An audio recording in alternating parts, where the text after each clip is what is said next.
Tudo da Canção Nova em um só lugar. Canção Nova Play. São Miguel Arcanjo, defendei-nos no combate. Sede nosso refúgio contra as maldades e as ciladas do demônio. Ordene-lhe Deus, instantemente o pedimos. E vós, príncipe da milícia celeste, pela virtude divina, precipitai no inferno a Satanás e a todos os espíritos malignos que andam pelo mundo para perderem as almas. Amém. Em nome do Pai, do Filho, do Espírito Santo. Amém. Pode sentar-se. Bom dia.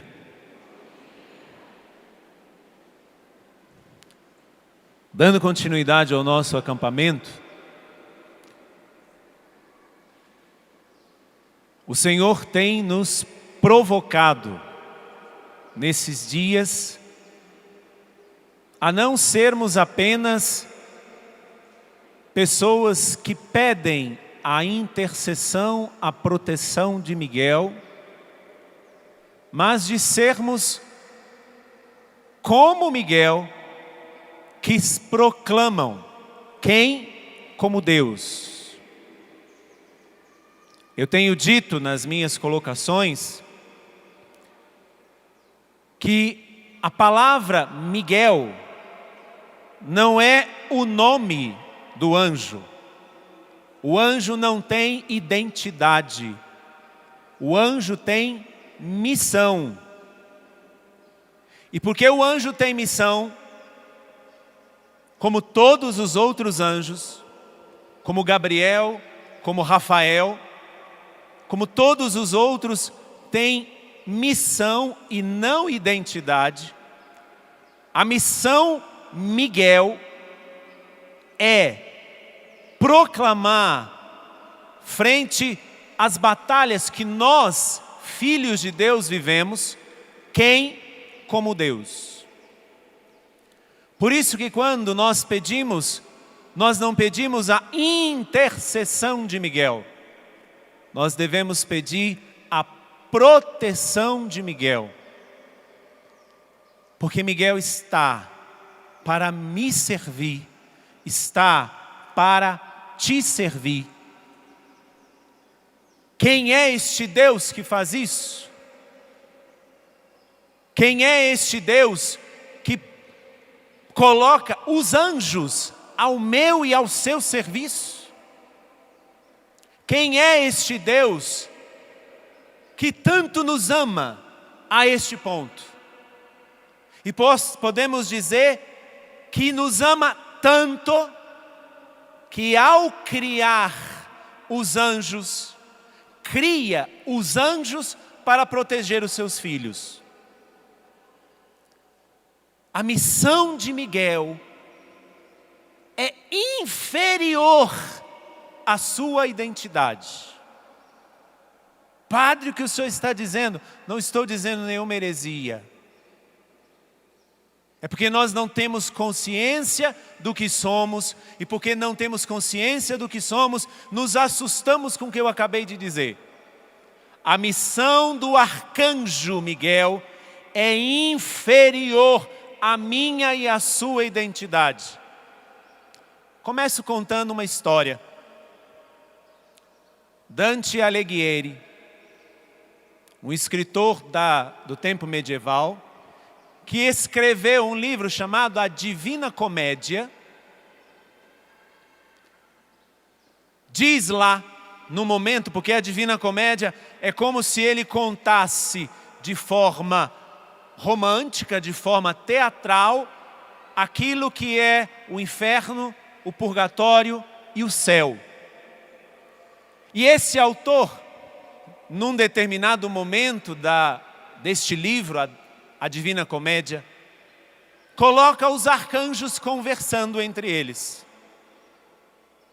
E um dos arcanjos, extremamente desanimado. E um dos arcanjos dizendo, mas como é que pode isso? Desanimado, triste, como se os anjos tivessem sentimentos. Mas ele coloca, e aí nessa conversa, um dos arcanjos conversa com outro e diz, mas eu não consigo entender. Nós que somos criaturas, nós que não temos o que os filhos de Deus têm, nós que não temos a inteligência, nós que não temos a vontade, nós que não temos a liberdade, como é que nós, que poderíamos ser muito bem manipulados, não somos? E eles, dizendo de nós, os anjos, e eles, os filhos do Todo-Poderoso, como é que eles se deixam escravizar? Como é que eles se deixam levar por tantas enganações? Como é que eles se deixam levar por tantas e tantas bobeiras, besteiras? E aí o outro arcanjo responde para ele, olha, isso nós nunca vamos entender. Aí o arcanjo que estava lá reclamando, olhou para ele e ficou, mas por quê? Porque o Todo-Poderoso colocou no coração dos seus filhos um coração. E um coração igual ao dele. E que nós anjos não temos. Mas por que este coração que é igual ao de Deus, dizendo a Divina Comédia, o livro, porque esse coração é igual ao do Criador, ama tanto, ama e é capaz de se desmanchar em amor. Mas o problema é que eles não sabem quem é o amor. Vejam se os anjos conversam isso. Por que nós não entendemos? E por isso que estamos aqui neste final de semana para entender pelo menos um pouquinho o que Deus é capaz de fazer por amor a mim e a você. Ele foi capaz de criar criaturas, seres espirituais, para que eu e você tivéssemos a proteção enquanto caminhamos neste mundo. Nós acabamos de cantar, tem anjos voando neste lugar. Todos nós temos o nosso anjo da guarda, que é um ser espiritual que Deus criou porque você é muito valioso aos olhos de Deus. Os anjos não estão acima de você. Os anjos estão ao seu serviço, porque a única criatura que Deus chamou de filho fui eu, fui você. Quem é este Deus? Pega a palavra de Deus, livro do Apocalipse. O livro do Apocalipse é fácil achar, basta ir nas últimas páginas da Bíblia. Para aqueles que têm uma verdadeira intimidade com a palavra de Deus, e onde é que fica o Apocalipse? Se você tem tanta intimidade com a palavra de Deus e está perguntando isso, o livro do Apocalipse é o último livro da Bíblia. Capítulo 1, versículo 4. Apocalipse 1, versículo 4 seguintes. João, às 7 igrejas que estão na Ásia, a vós, graça e paz da parte daquele que é, que era e que vem, da parte dos 7 Espíritos que estão diante do trono de Deus. Veja, quem são esses Espíritos? Os anjos.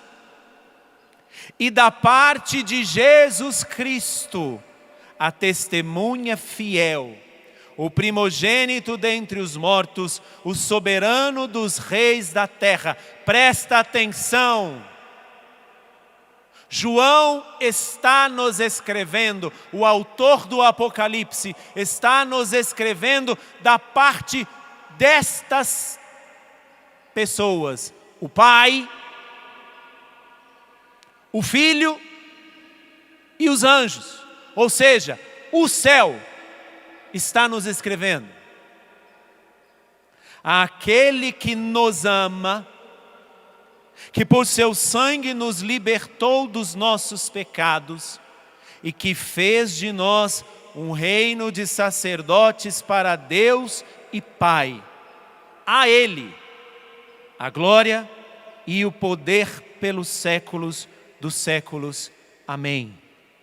Vede, versículo 7. Ele vem com as nuvens e todo olho verá, como também aqueles que o traspassaram. Todas as tribos da terra baterão no peito por causa dele. Sim, amém. Eu sou o Alfa e o Ômega, diz o Senhor Deus, aquele que é, que era e que vem, o Todo-Poderoso.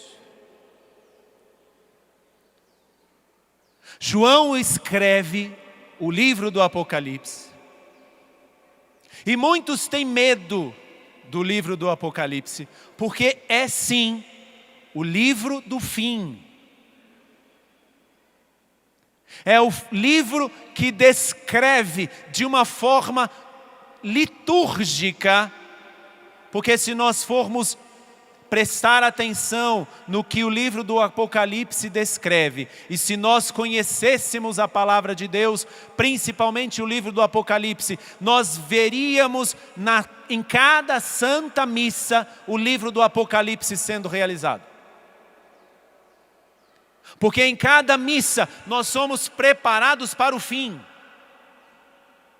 Se nós soubéssemos disso, nós participaríamos muito melhor, porque um dia chegará, podemos dizer, a Eucaristia final, quando o Senhor vier em sua glória, da mesma forma que Ele vem sobre as espécies do pão e do vinho, que o Senhor vence porque Ele já venceu, e Ele vence na minha vida e na sua vida cada vez que nós comungamos. Que o Senhor proclama para quem Ele instrui, como nós somos instruídos em cada liturgia da palavra na missa. Ou seja, o livro do Apocalipse é este rito eucarístico. E para quem o Senhor está dizendo isso? Para todos aqueles que o proclamam Senhor e Deus. Mas quem é este Deus? Nós cantamos. Então João, no livro do Apocalipse, revela-nos quem é este Deus. Este Senhor, que é, que era e que vem. Ou seja, o Senhor que é Deus, Ele é hoje, Ele sempre foi, mas tem algo muito sério no terceiro atributo que João coloca em Deus. Ele é hoje, Ele era, sempre foi, mas Ele virá. E quando Ele vir, porque aqui nós já não estamos mais na primeira vinda de Jesus. João já não está mais na primeira vinda de Jesus, que Jesus veio numa manjedoura, que Jesus veio na humildade de ter se encarnado. Jesus vem na glória. Jesus vem para levar aqueles que são seus mas não só aqueles que são seus. Jesus vem para aqueles que aceitaram ser dele. E quando eu digo isso, eu estou dizendo, virá o momento em que o Senhor vem, chegará este dia. E nós esperamos este dia. Pensemos nas tragédias no mundo, nas confusões, nas brigas, nas lutas, em tantas e tantas coisas. Guerras. Povos que têm que sair em massa da sua terra, porque não podem mais ficar no seu país. Os homens cada vez mais inteligentes, mas cada vez mais fora de si, e não mais sabendo quem é.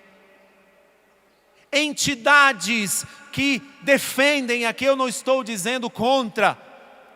Entidades, governos, associações, sociedades que defendem a tartaruga. Mas não defendem a vida fetal, a vida que está dentro da mãe. E que não é mais a mãe. É uma outra pessoa desde o ato da concepção.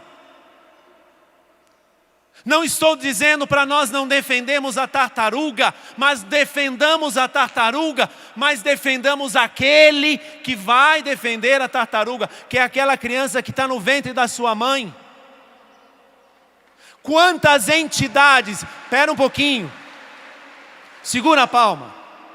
Quantas entidades defendem os cachorros? Defendamos sim. São seres criados por Deus, mas é inconsequente defendermos o cachorro e não defendermos a vida humana.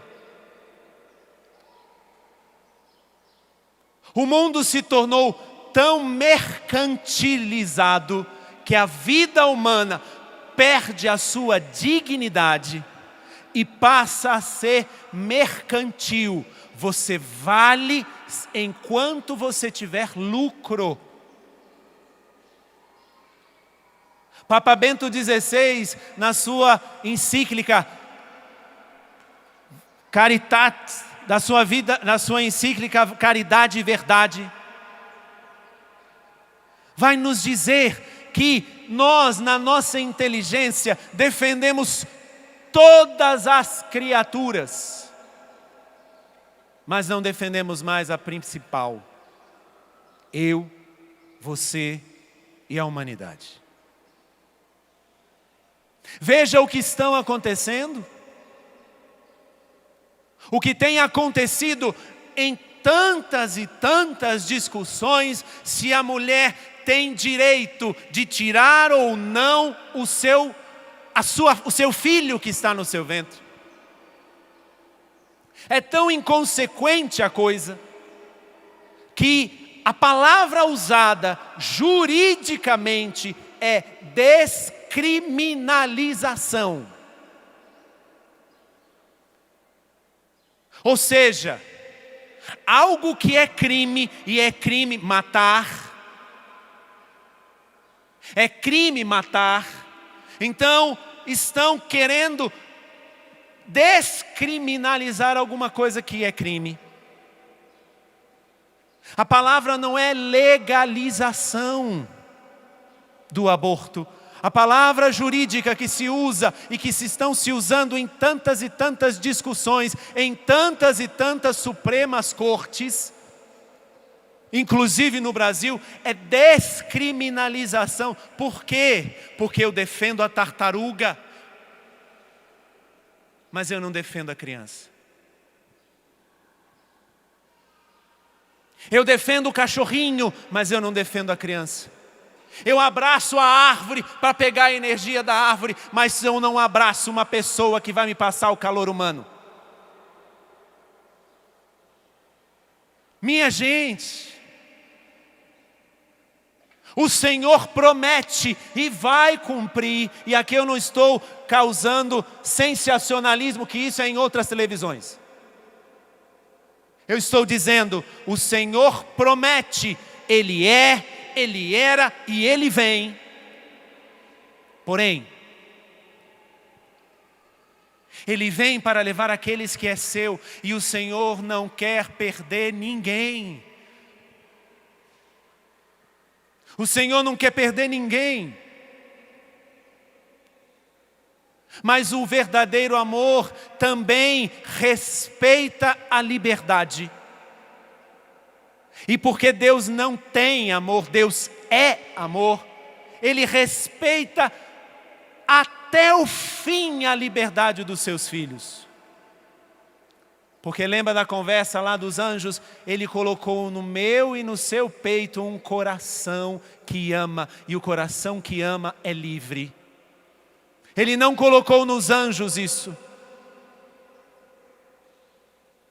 Por isso, o Senhor respeita a nossa liberdade, e Ele, mesmo querendo salvar a todos, Ele vai respeitar a minha e a tua liberdade, se nós o escolhemos ou não para ser o nosso Senhor. Quem é este Deus que é capaz de chegar a este ponto?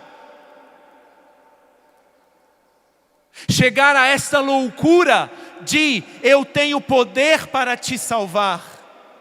Eu tenho poder para te tirar do cárcere. Eu tenho poder para te fazer uma pessoa livre. Mas o meu amor é tão grande por você que eu vou te respeitar até as últimas consequências. Deus nos respeita até as últimas consequências, mesmo que este respeito nos leve a nos afastar dele. Aquele que é, que era, virá. 2 vezes o Apocalipse diz isso, só nessa passagem que nós pegamos. Quem é este Deus? Vamos destrinchar quem é este Deus para sairmos deste acampamento convencidos que a nossa vida proclama quem como Deus. Não é Miguel que proclama isso. A missão de Miguel proclama isso, mas porque a missão de Miguel é inferior à minha e à sua dignidade de filhos. A missão dele é esta: ele não tem um coração. Mas a minha e a tua dignidade de filho de Deus é que deve proclamar quem como Deus. É até bonito nós rezarmos quem como Deus, ninguém como Deus, mas vamos ver na vida então. Volta ao texto. No versículo 5.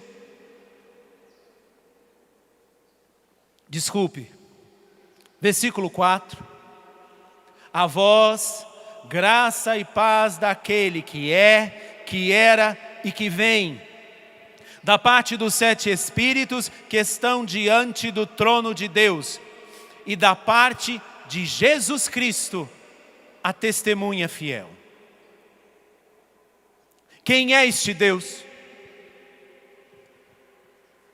Ele é a testemunha fiel, que muitos de nós lemos e não paramos no detalhe. Ele é a testemunha fiel. O que significa isso? Primeiramente, Ele é quem nos revela tudo que vem de Deus. Tudo que vem de Deus. Nós não poderíamos dizer que nos faltou algo para saber de Deus. Jesus é testemunha fiel porque Ele revelou Deus a mim e a você. Mas não só revelou a face de Deus. Lembremos quando Filipe pergunta para Jesus. Pergunta, não pede. Jesus, mostra-nos o Pai. E Jesus vai dizer: Filipe, Meu filho, há quanto tempo estou com vocês e ainda vocês não me conhecem? Filipe, quem me vê, vê o Pai. Quem estava aqui ontem, lembra que na minha colocação, quando Tomé pergunta a Jesus, Senhor, para onde vais? Nós não conhecemos o caminho. Jesus já no fim da sua vida, porque isso acontece em João capítulo 14, Jesus já está no contexto da Santa Ceia, tudo o que eu disse ontem. Ele revelou, mas os discípulos não o conheciam. Ele se mostrou, mas os discípulos não entenderam. E quantas vezes nós podemos dizer, Jesus se mostra, Jesus se revela, e nós não entendemos. Vamos atrás porque acreditamos que Ele é capaz de fazer milagres. Vamos atrás porque sabemos que Ele multiplicou pães, que Ele andou sobre as águas, que Ele fez isso, que Ele fez aquilo. Mas nós não entendemos que quem é este Deus? Este Deus é aquele que nos revela quem Ele é, primeiramente.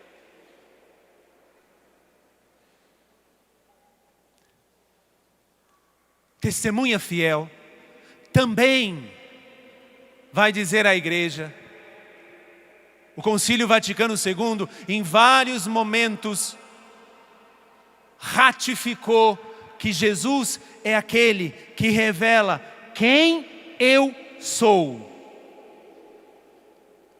Jesus une, em teologia se chama a união hipostática, nome feio, padre, para dizer que em Jesus a humanidade e a divindade se uniram. Então, se em Jesus a humanidade e a divindade se uniram, Jesus revela à humanidade quem é Deus, e Jesus revela à humanidade quem é a própria humanidade. Mas o que é que nós temos hoje?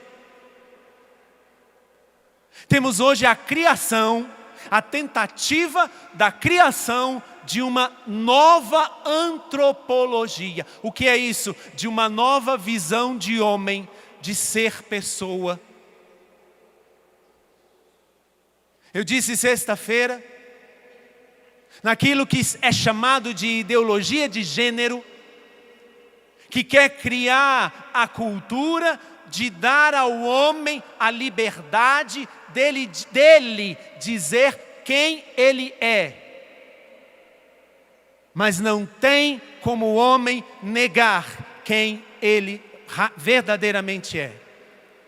Porque quem revela o homem ao homem, quem revela a pessoa não é o que eu olho no espelho ou a minha criação cultural, mas o que Jesus me disse.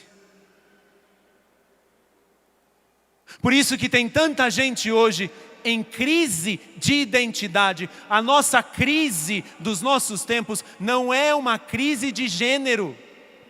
Até porque gênero não existe no ser humano. Deus não criou no ser humano um gênero. Deus criou o ser humano, homem e mulher. Não existe um intermediário. Como não existe heterossexual e homossexual, não existe. Isso é uma construção que eu faço. Eu não posso dizer só porque a minha opção sexual é a mulher. Eu não posso dizer que eu sou heterossexual. Porque Deus não criou a heterossexualidade. Está no Gênesis, vai lá no Gênesis.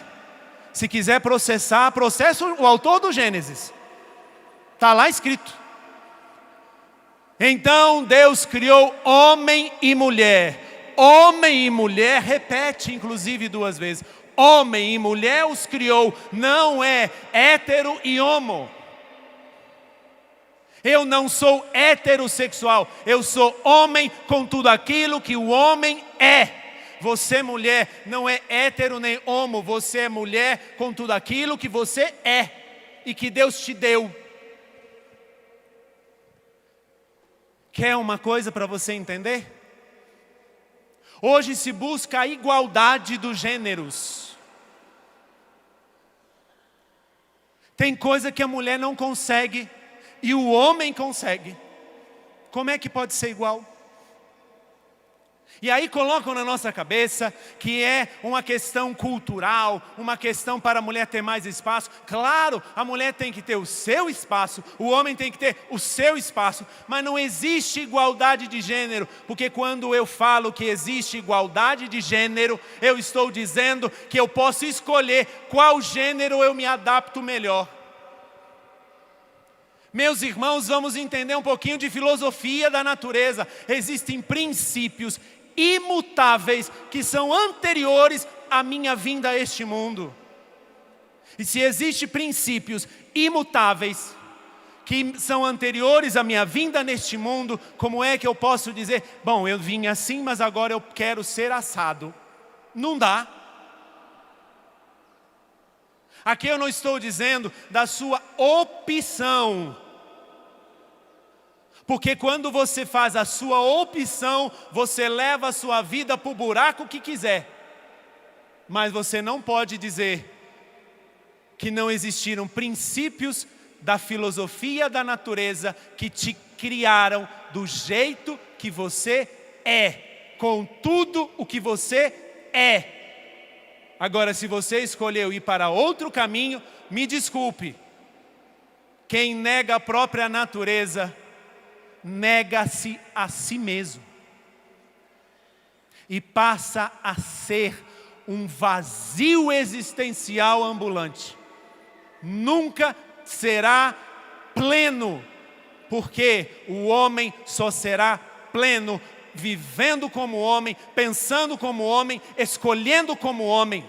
E a mulher só será plena pensando como mulher, escolhendo como mulher e vivendo como mulher.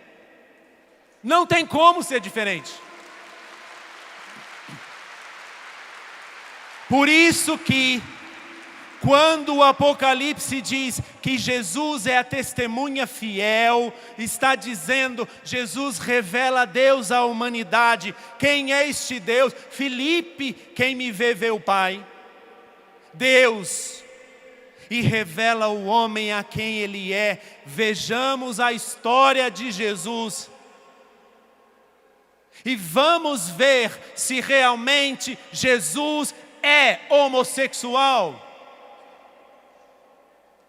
Como disseram por aí, que Jesus era gay, que Jesus é homossexual, que Jesus é isso, que é aquilo. É muito fácil colocar um rótulo para me autodefender. Mas é difícil assumir a verdade que eu não quero escutar, e é só Jesus quem revela essa verdade. Por isso que é muito mais fácil dizer o que Jesus era do que escutar o que Jesus tem para dizer para você. Por isso que a verdade dói, porque quando eu vou assumir a verdade vai revelar quem eu sou, e muitas vezes eu não aceito quem eu sou.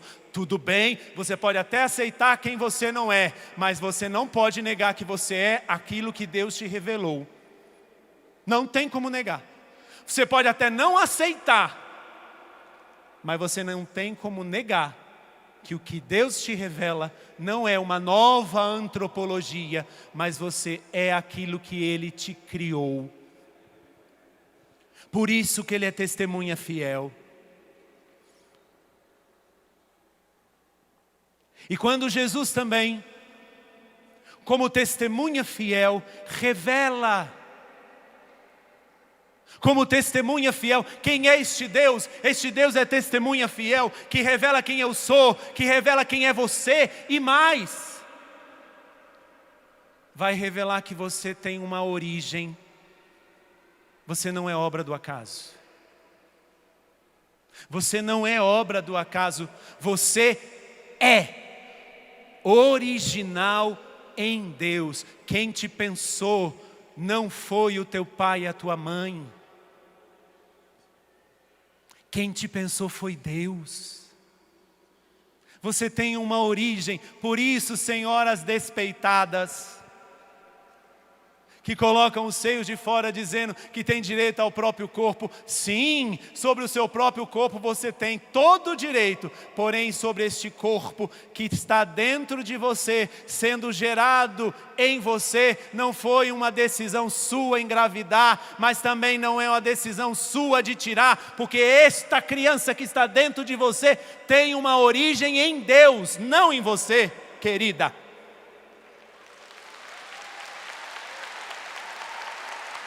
Origem divina. E quando nós ouvimos o Apocalipse dizendo que Ele é, que Ele era e que Ele virá, significa nós temos também um destino. E o nosso destino também é divino. Um dos prefácios da missa, uma das partes da missa vai dizer isso claramente. Nós temos uma origem e um destino divino. E Jesus, quem é este Deus? Ele é testemunha fiel. É Ele quem nos revela que eu tenho uma origem e um destino divino. Eu vim de Deus. Vou passar por essa vida. E o meu destino é Deus também. Porém, esse destino é quando nós estivermos diante de Deus e sem acusação, vermos no juízo final se nós nos reconhecemos em Deus. Meus irmãos, quando a testemunha fiel Jesus revela ontem, vou preparar um lugar para vós, a colocação que eu fiz, quando Jesus diz, eu quero que vocês estejam comigo, Ele está dizendo, você tem um destino divino.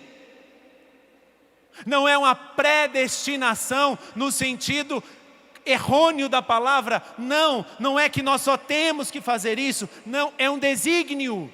Deus quer, mas Ele te deixa livre. E nesse destino divino, quando nós estivermos diante do Senhor, no juízo final, o que vai nos julgar é nós nos vermos ou não em Deus. Se nós não escolhermos durante esta vida sermos imagem e semelhança de Deus, no momento final da nossa existência, nós não nos reconheceremos em Deus. Então não poderemos ser em Deus. Nós não conseguiremos nos reconhecer em Deus. Deus estará lá,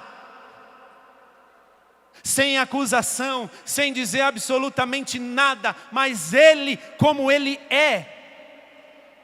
Porque nós somos criados à imagem e semelhança de Deus, porque temos uma origem. E porque temos destino divino também, porque nós estaremos diante dEle. E se eu não busco ser, enquanto eu caminho nesta terra, uma verdadeira imagem e semelhança de Deus, porque eu sou criado à imagem e semelhança de Deus, quando eu estiver diante de Deus, eu não vou me reconhecer nele. E aí eu te pergunto, em quem nós vamos nos reconhecer? Nós vamos nos reconhecer naquele que nós seguimos na nossa vida.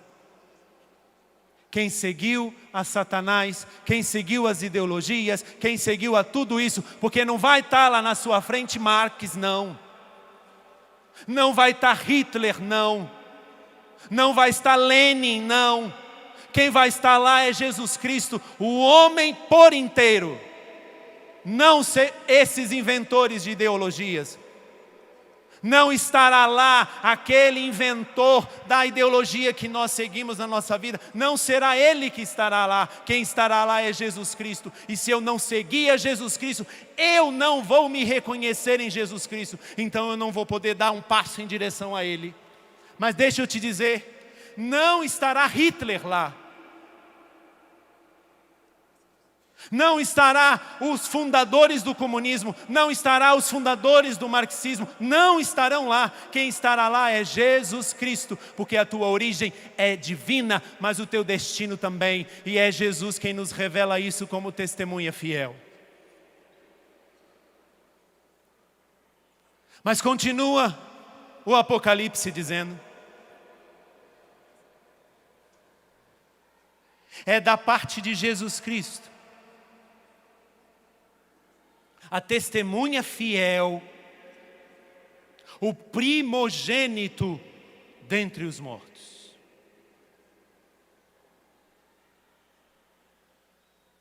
O primogênito dentre os mortos. Quem é este Deus? Primogênito dentre os mortos. O único que realizou a totalidade do amor por você. O único que se entregou no meu e no seu lugar. Ninguém, absolutamente ninguém fez isso por você. Aquela que poderia mais se aproximar disso, hoje quer matar o próprio filho. Porque aquela que mais se aproxima, não consegue chegar lá, mas aquela que mais se aproxima é o amor de mãe. E quanta mãe que não é mãe, é madrasta, que quer matar o próprio filho que está sendo gerado ali.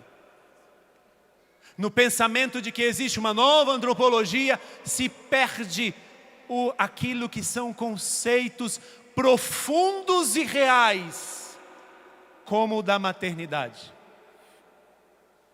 Como é que uma mãe, você que é mãe, e eu acho e quero entender que ama os seus filhos, como é que você, mãe, pode pensar na possibilidade de uma mãe matar o seu filho? Porque não tem outra palavra.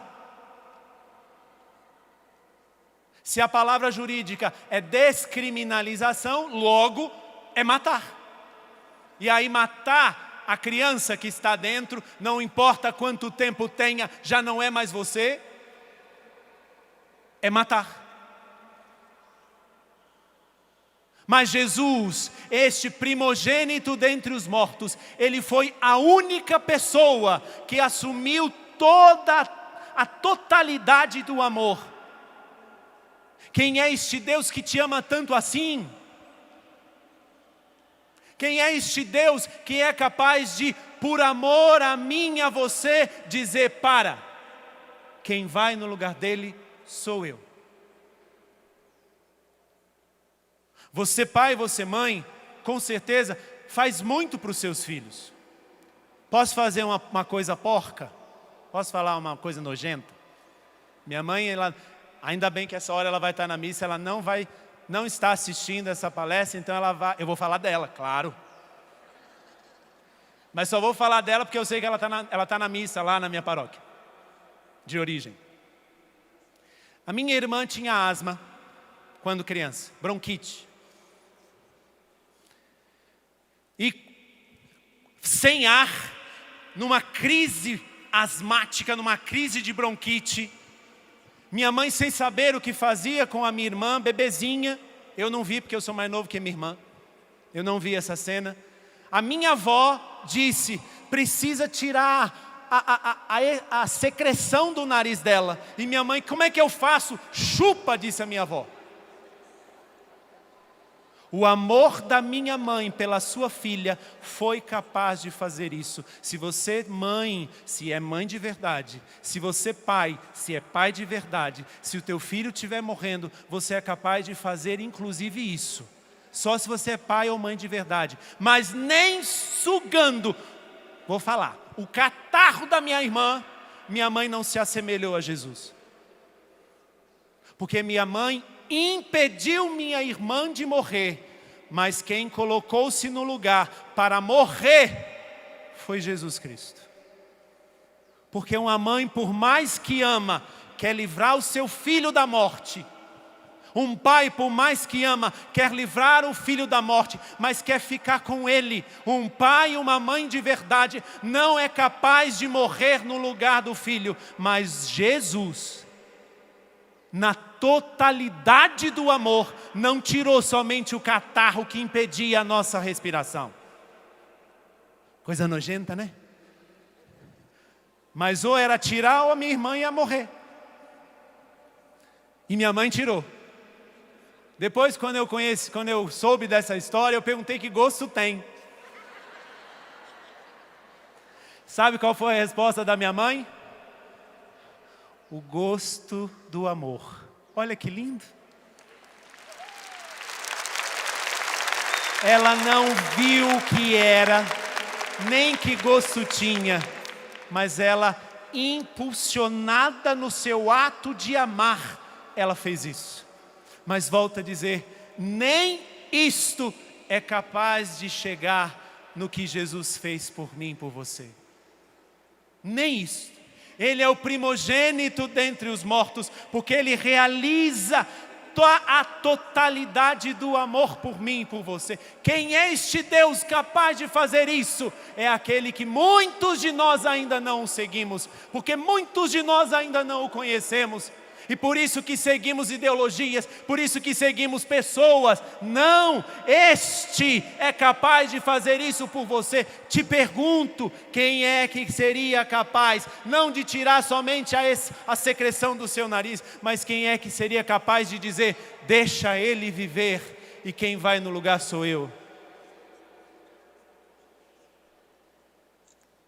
Quando Jesus, sendo o primogênito dentre os mortos,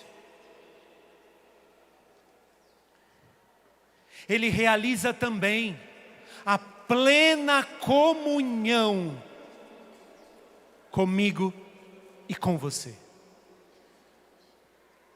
Porque Jesus não bastava que Ele se encarnasse apenas. Não bastava. Na minha época de começo de entendimento, quando eu pesquisava por quê, porque muitas vezes a gente só fica na pergunta, mas não vai em busca da resposta. Eu me perguntava, mas para que Jesus teve que morrer na cruz? Padecendo, sofrendo como Ele sofreu? Por que Ele, mesmo encarnado, se o desejo de Jesus, se o desejo do Pai era fazer com que a humanidade e a divindade se unissem em Jesus, naquilo que nós chamamos de forma técnica, união hipostática, como eu disse. Para quê?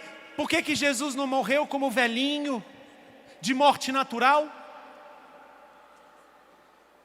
Por que Jesus não morreu lá no fim da sua idade, como a gente fala às vezes, que a velhinha morre? Olha, morreu como um passarinho. Eu não sei como é que passarinho morre. Tem passarinho que se debate. Tem uns que estão lá no galho. Puf, pronto.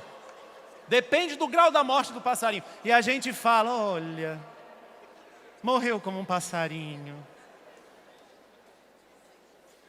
Como se nós já fôssemos técnicos em morte de passarinho. A gente não tem o que, porque nessas horas a gente não tem o que falar. Era bem melhor se nós mordêssemos a língua. Mas aí corremos o risco, porque se eu morro, eu posso morder e morrer envenenado, aí eu sou o do caixão do lado também, não dá certo. Por que Jesus não morreu como um passarinho? Não sei se você perguntou já isso. Para que Ele precisava morrer como Ele morreu? Para que Ele pudesse se unir ainda mais a absolutamente tudo, com exceção do pecado, ao que eu e ao que você vive. Jesus precisava sofrer para que no sofrimento que você passa, Ele pudesse dizer para você, no teu sofrimento eu estou unido a você porque eu também sofri. Na morte cruenta, porque não foi somente a morte, mas foi a morte como ela foi. Para que Jesus pudesse dizer a mim e a você, nas tuas dores, eu estou unido a você. No teu derramamento de sangue, eu estou unido a você. Na tua dor, no teu sofrimento, na tua labuta do dia a dia, eu estou unido a você. Não bastava somente que Jesus se encarnasse e caminhasse no meio do seu povo e morresse como velhinho, como um passarinho. Não bastava? Porque mesmo quem morre como um passarinho sofre, mesmo quem morre como um passarinho sente dor, mesmo quem morre como um passarinho passa pela labuta decisiva da agonia pré-morte. Todos passam por isso, e não bastava que Jesus somente tivesse se encarnado, era necessário que Ele se unisse a nós em tudo, com exceção do pecado. E o tudo também tem a dor, e em tudo também tem o sofrimento, em tudo também tem o derramamento do sangue, em tudo também tem a morte. Por isso Ele é o primogênito dentre os mortos, porque Ele quer ficar tão unido a você, mesmo naquele momento em que você acha que está mais sozinho. Mesmo naquele momento que você diz, onde é que está Deus? Deus está lá, te carregando. Que coisa linda aquele poema, Pegadas na Areia. Enquanto estávamos tudo bem, sentimos a brisa, o sol, o pôr do sol na praia. Olhei para trás, 2 pegadas, a minha e a de Jesus caminhando comigo. De repente o tempo começou a se fechar. De repente o sol sumiu, de repente começou uma ventania, um tufão, uma tempestade, as ondas, tsunami, sei lá o que mais. Olhei para trás, só tinha uma pegada. Jesus, o Senhor me deixou. Não, filho ingrato. Eu que estou chamando, porque Ele não nos chama de filhos ingratos. Não, anta. Jesus não nos chama de anta, quem chama sou eu. Eu não te deixei em momento nenhum, porque essa pegada que você vê não é a sua, imbecil. É a minha que estou carregando você nos braços. Nos momentos de dores, quando nós menos sentimos Deus, é Ele que está carregando você nos braços, porque senão você já tinha deixado de existir. Super-homem, Mulher Maravilha, o poder que você tem não é seu. Até o poder de existir vem de Deus. Por que você não acredita nele e não o segue? Primogênito dentre os mortos, Ele nos une, se une a nós de uma forma profunda, até mesmo na nossa dor. No momento em que nós achamos que não tem ninguém do nosso lado, tenha certeza, como vai dizer São Paulo, nada pode nos separar do amor de Deus, nada. Então por que no momento da tristeza, você acha que Deus te abandonou? No momento em que nós perdemos um ente querido, porque achamos que Deus nos deixou? Por que nos momentos que as coisas parecem que está indo de mal a pior, achamos que Deus nos deixou? Se Ele se uniu a você, ao ponto de morrer no teu lugar, se Ele se uniu a você como testemunha fiel, ao ponto de assumir que tudo que nós vivemos com exceção do pecado, porque achamos que Ele vai nos abandonar na hora mais difícil. Você está passando por dificuldade?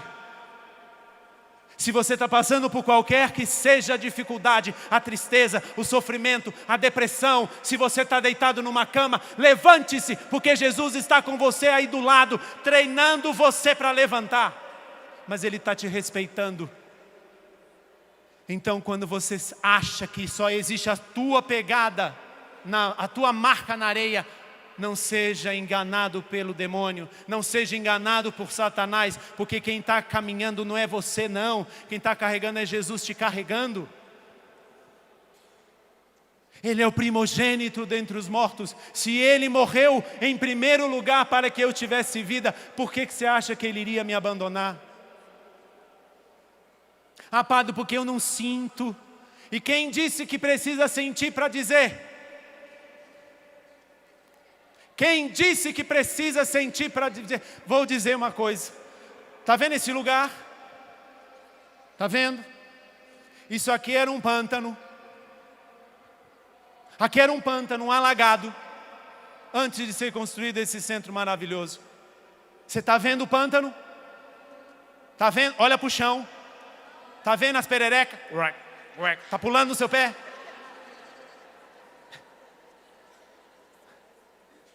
O siri não, caranguejo, porque siri tem no mar. Os siris, está vendo os escorpiões no seu pé? Você não precisa ver para dizer que é, porque isso aqui continua sendo um pântano. E por que é aqui o centro de evangelização? Porque é de um pântano que Deus faz levantar um povo para Ele. É por isso. Mas eu não preciso ver para acreditar. Padre, eu não estou vendo Deus agindo. Não precisa ver, Ele está agindo. Não precisa ver, porque bastava Deus fazer isso, ó. Tudo mudaria. Tudo. O mundo deixaria de ser mundo. Tudo mudaria se Deus estivesse fazendo apenas um estalo de dedos. Mas não precisa. Quem é este Deus? Este Deus é aquele que age sem você pedir. Este Deus é aquele que age sem você dizer absolutamente nada. Porque Ele, sendo Deus, Ele sabe o que você precisa. Ele é o primogênito dentre os mortos. E continua, versículo 5. Aquele que nos ama e que por seu sangue nos libertou dos nossos pecados.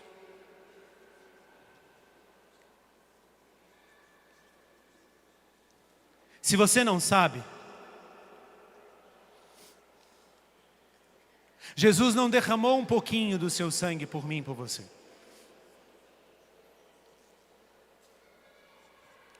Jesus derramou todo o seu sangue por mim e por você. Aquele que por seu sangue nos libertou. Vou primeiro para a ciência, para a medicina. Nosso corpo corre água, aliás, corre sangue nas nossas veias. Mas o nosso corpo também tem água. O nosso corpo tem água. Quando Jesus estava preso na cruz, morto já, e que veio o soldado e traspassou Jesus, saiu, vai dizer a palavra, sangue e água. Cientificamente dizendo, quando o soldado traspassa a lança em Jesus, significa que quando saiu o sangue, era o restinho que tinha. E porque não tinha mais sangue, saiu também a água. Só quando um ser humano derrama todo, absolutamente todo o seu sangue, é que vai sair a água do corpo dele. Jesus não derramou um pouquinho do seu sangue. Bastava uma gota, mas presta atenção. Por que Jesus derramou todo o seu sangue para nos libertar? Voltemos ao Antigo Testamento. Na mesma hora em que Jesus se entregou, 3 horas da tarde, era a hora que no templo de Jerusalém se fazia o sacrifício do cordeiro. Mas o povo judeu não come carne sacrificada ao molho pardo. Para eles, o sangue do outro é se tornar impuro. Presta atenção na linha de raciocínio. Para eles, os judeus, ter contato com o seu sangue é entrar em impureza, porque o meu sangue é puro, mas se o teu sangue, não sei se é, eu não entrarei em contato com você. Jesus derrama o seu sangue na cruz, na mesma hora em que os cordeiros, eles eram sacrificados no templo de Jerusalém. E quando eram sacrificados no templo de Jerusalém, se deixava correr todo o sangue do cordeiro. Todo, absolutamente todo o sangue do cordeiro, para aí sim, depois de escorrer todo o sangue do cordeiro, pegar aquele cordeiro, colocar sobre o altar e fazer a oferenda a Deus. Jesus derramou todo o seu sangue para que ele fosse uma oferenda agradável a Deus e pudesse me salvar e te salvar. Na mesma hora, 3 horas da tarde, acontecendo o sacrifício da nova e eterna aliança na cruz, era a mesma hora que no templo de Jerusalém se sacrificavam os cordeiros, mas não tinha que ter sangue. Porque se o judeu tomasse sangue, ele entraria em comunhão com aquilo que ele estava sacrificando. O que é que nós fazemos hoje? Tomamos o sangue de Jesus para podermos estar em comunhão com Ele. Termino no que eu dizia no começo. O que acontece na missa. E o livro do Apocalipse é isso. Quem é este Deus que foi capaz de derramar todo o seu sangue, não somente para que pelo seu sangue derramado, jogado fora, nós pudéssemos nos libertar das impurezas. Não. Jesus fez o que os judeus tinham medo. Pelo meu sangue, vocês entrarão em plena comunhão comigo. Jesus não derramou um pouquinho. Jesus não derramou uma parte. Não, Ele derramou todo o seu sangue para aqueles que o comungam, para aqueles que se aproximam dEle, para aqueles que participam do banquete da Eucaristia. Entrem em comunhão eterna com Ele. Não bastava Jesus ser somente testemunha. Não bastava. Ele é a testemunha fiel, mas não bastava, porque Ele poderia ter falado apenas. Jesus dá um passo ainda, vai dizer o Apocalipse, Ele é aquele primogênito dentre os mortos, se uniu tanto a nós, para que nós em nenhum momento da nossa vida, repito, em nenhum momento da nossa vida, nós pudéssemos dizer, Jesus, isso o Senhor não viveu.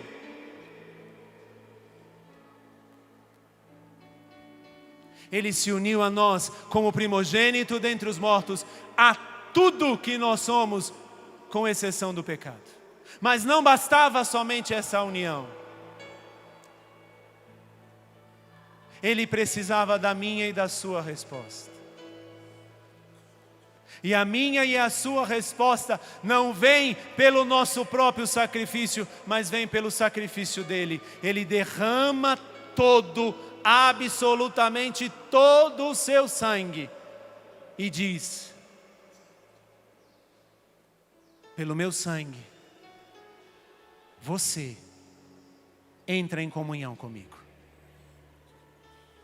Mas olha que lindo, e eu termino. Jesus nos deixou livres para escolher. Se queremos entrar em comunhão com Ele, assumamos, Ele é aquele que era, sempre foi, e que está vindo. Quem é este Deus? Este Deus é aquele que está vindo. E o desejo dele é continuar sendo testemunha fiel para mim e para você. E Ele é. É continuar colocando no nosso coração, eu sou o primogênito. Tudo eu assumi no teu lugar. E Ele é.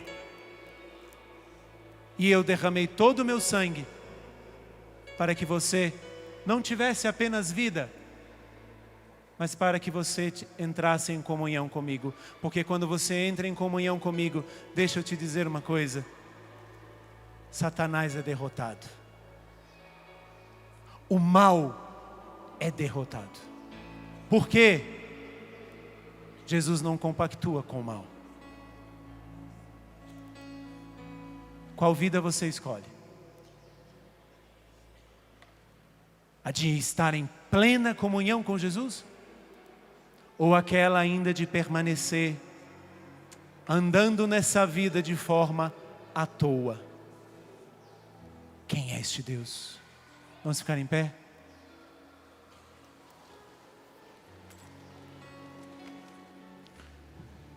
Nós vamos cantar de novo.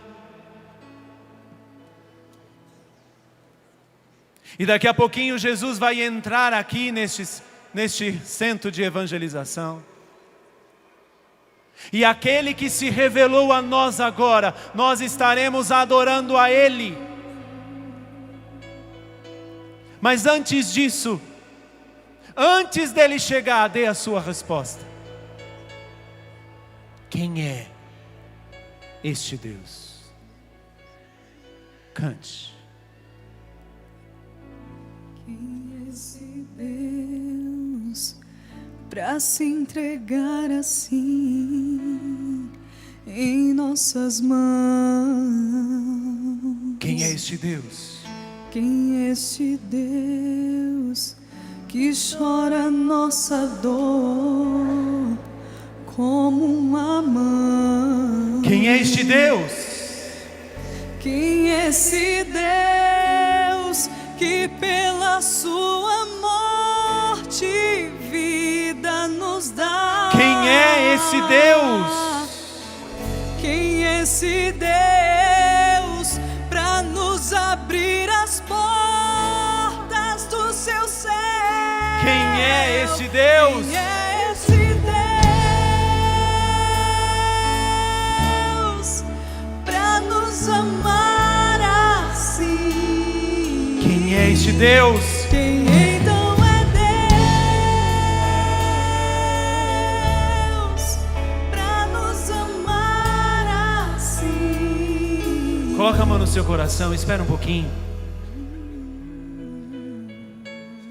Quem nos acompanha pela TV Canção Nova, a programação segue agora da TV.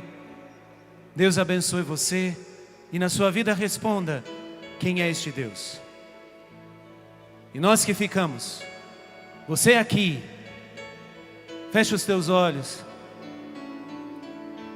e se abra a essa pergunta: quem é este Deus? Quem é este Deus que está vindo? Ele que é, Ele que era e sempre será, e está vindo. Quem é este Deus para você? Ele é testemunha fiel a você. Ele é para você o primogênito dentre os mortos. Ele é aquele que derramou todo o teu sangue por você, todo o seu sangue por você. Quem é este Deus? Tudo da Canção Nova em um só lugar. Canção Nova Play.